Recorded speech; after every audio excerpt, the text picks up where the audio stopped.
बिस्मिल्लाहिर्रहमानिर्रहीम। अस्सलाम वालेकुम नाजरीन, आपका होस्ट नदीम अब्बास पोमी धड़क के रंग पोमी के संग में आपको खुशामदीद कहता है। बिछड़ा कुछ ही सदा से कि रुत ही बदल गई, एक शख्स पूरे शहर को वीरान कर दिया।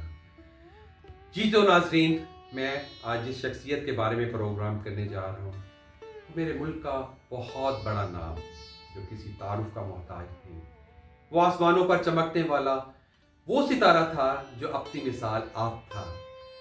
जी तो नाजरीन, मैं बात करने जा रहा हूँ सुरों की मलका तरन्नम नूरजहां की, जिनकी आज 24वीं बरसी है।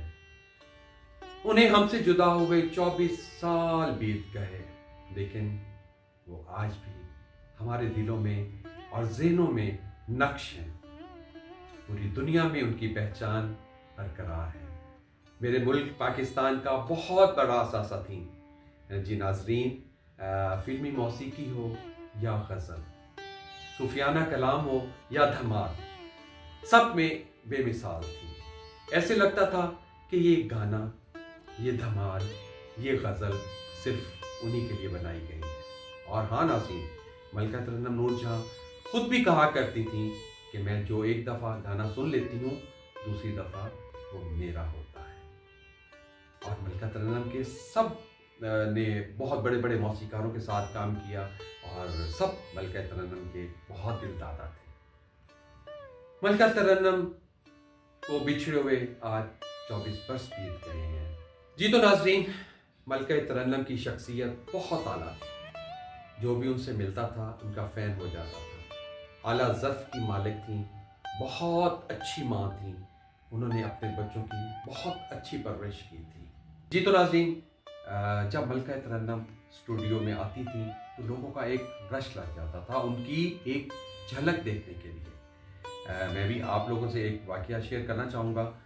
एक दफ़ा एवेन्यू स्टूडियो में फिल्म की ओपनिंग थी और बहुत लोगों का क्राउड था, बहुत रश लगा हुआ था और मैं भी उनमें शामिल था। मैं खड़ा था वहाँ पे, तो मलका तरन्नुम नूरजहां वाइट कलर की गाड़ी होंडा एकॉर्ड में तशरीफ़ लाई और जब वो गाड़ी से उतरी हैं तो वाइट ही साड़ी पहनी हुई थी उन्होंने। तो गाड़ी में से बहुत लोग उनके आगे पीछे होते थे, गेट खुला, बीच में से एक शाहकार खातून बाहर निकली और जैसे ही वो चली तो उनकी साड़ी पाँव में अटकी और उन्होंने थोड़ा सा लड़खड़ाई।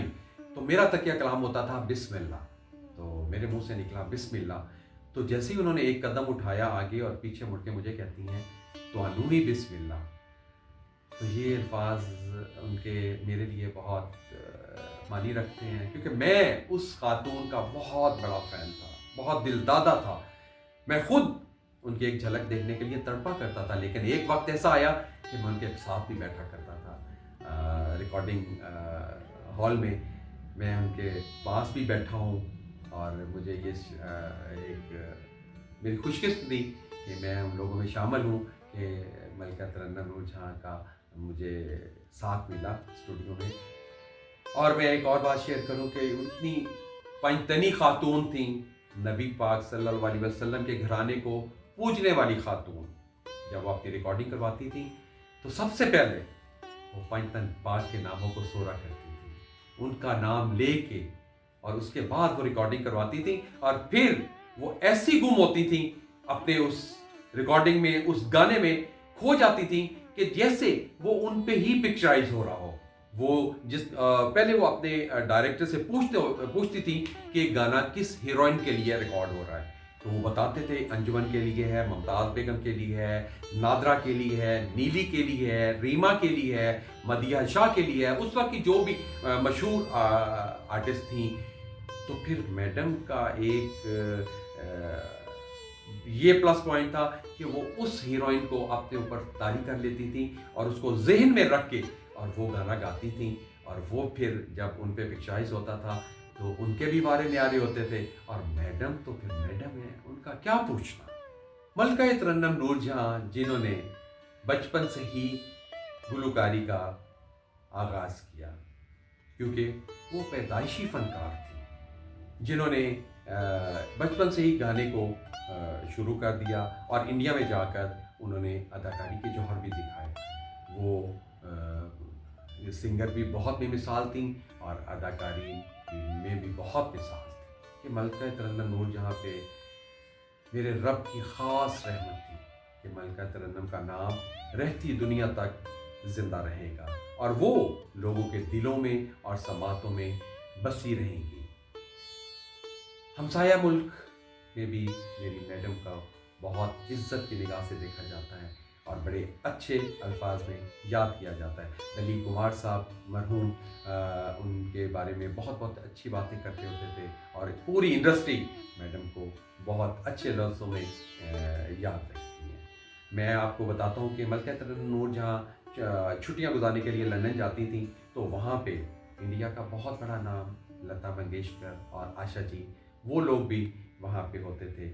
اور جب وہ میڈم کے فلیٹ پہ ان سے ملنے جاتی تھیں تو لتا جی اور آشا جی ان کے چرنوں میں بیٹھا کرتی تھی اور ان کے سامنے ہاتھ جوڑ کے ان کو پیار کرتی تھی اور ان کے قدموں میں بیٹھتی تھی اور کہتی تھی کہ میم ملکہ ترنم نور جہاں جی ہماری جگہ یہاں پہ ہے. اور پھر میڈم انہیں اٹھا کے اپنے ساتھ بٹھاتی تھی. یہ ایک مقام اس خاتون کا. تو میں کون سی بات آپ سے شیئر کروں. میں نے بھی عرصہ 20 سال میں اسٹوڈیو میں آتا جاتا رہا ہوں اور ان کو دیکھتا تھا اور تقریباً ڈیلی وہ ایونیو میں آتی تھیں. 3-4 گانے ان کے ریکارڈ ہوتے تھے اور میں کوشش کرتا تھا کیونکہ میں ان کا بہت بڑا فین تھا. میں انہیں بہت پسند کرتا تھا. کیا پرسنالٹی تھی, ہر ادا ہر لک ان کی بے مثال تھی.